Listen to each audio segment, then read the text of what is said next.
What's up, guys? Corey here, and with me today I have Drew and Josh, and we're going to talk about a little bit of gaming news.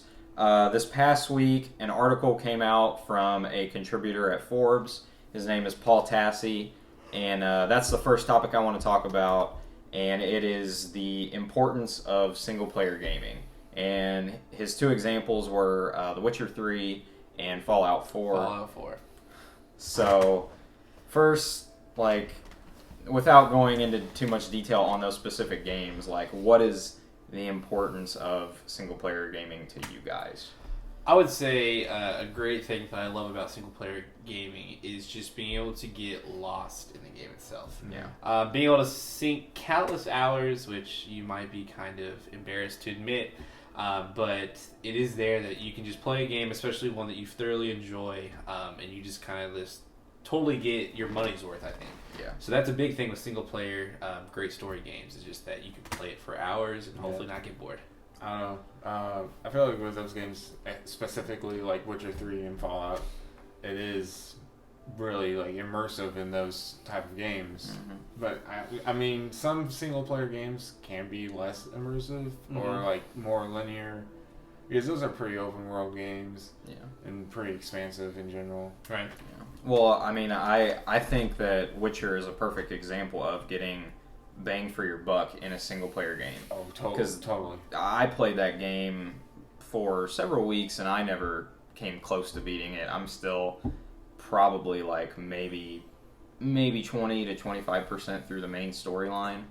That game's huge, and people have actually said that it takes about 300 hours to, I guess, 100% the game. Yeah, which is insane to think about. Yeah. And that's right there is the greatness of a single player game. Mm-hmm. I guess some certain people that are total diehard, maybe multiplayer fans might be able to get that out of a certain game. Yeah. But to me, that's not the same as what you get out of a single player game. Because again, multiplayer stuff is just kind of online competitive, and especially if you're not into that, then you're not going to get anything out of those games. But single player games, I feel can relate to most people that enjoy video games. Is that a lot of people have a favorite single player game. Mm-hmm.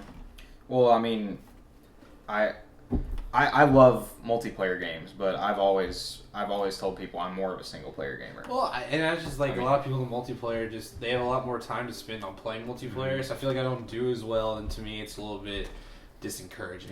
Yeah. I mean, with the differences in immersion, I guess there's some multiplayer games I will say WoW or just MMORPGs. A lot of people get super into those, and they are super immersive. Or any kind of MOBA. Or Leagues even. It's there's not really a story mode to League, but it's such a team-based game. Right. Yeah, and I guess it's another cool get thing. so into it, which is. I mean, both are really important types of games, I think. Oh, definitely. Yeah. But that's and it's hard to compare them because they're so different. Right. Single player where you play all on your own versus a multiplayer strategy game. Yeah. Well, I mean, you can't tell a narrative either with multiplayer. Oh, no. Really. Not really. They've tried. They do some kind of setup of okay, you're fighting this war. Yeah. It's it's never going. Yeah, you're doing this battle. You and your friend go in and do this stuff. What do you guys think about cross? I don't know what you would call it, a blend of the two, where with Watch Dogs they tried. It was clearly a single player game mainly, but they had some elements in there where people could hop in your game out of just randomly if you had that setting turned on, and then the Division is gonna be like that, but the Division's gonna be more that's multiplayer focused. But were you talking about how Dark Souls had where you can have players drop in? Yeah, I guess so. Either attack you or what sometimes. do you think of that? Would you rather have just Well, multiplayer? I think it depends. Definitely, because if it's a thing like Dark Souls, to where that game is known for being very difficult, and it's kind of that game's crazy. it's just people play it because it's a hard game they want to challenge. Right. So that if you can have other players join your game, they're super high level and probably a lot better than you, and then fight you. To me, that's a pretty cool element. Obviously, I think it's great that it is an option that you can have turned off. If that was an always option, it would kind of suck. Yeah. So I think with certain things, it is cool.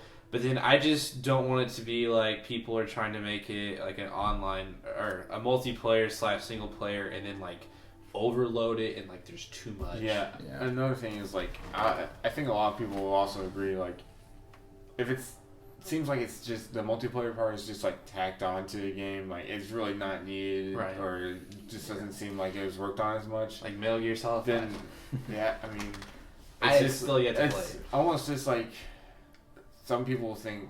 It's almost just like, what's the point of having that part? Like, it's not extensive. It doesn't really add much to the game. Mm-hmm. If that happens, I wouldn't really want it. I'd rather have them just spend that extra time on the single player. I agree with that. And just ditch it completely. Yeah, I'd rather see. I'm like you. I'd rather see like, if you're gonna do it right. Right. I mean, obviously, but a lot of people don't do it right anymore. So quick and get them out, right? Yeah.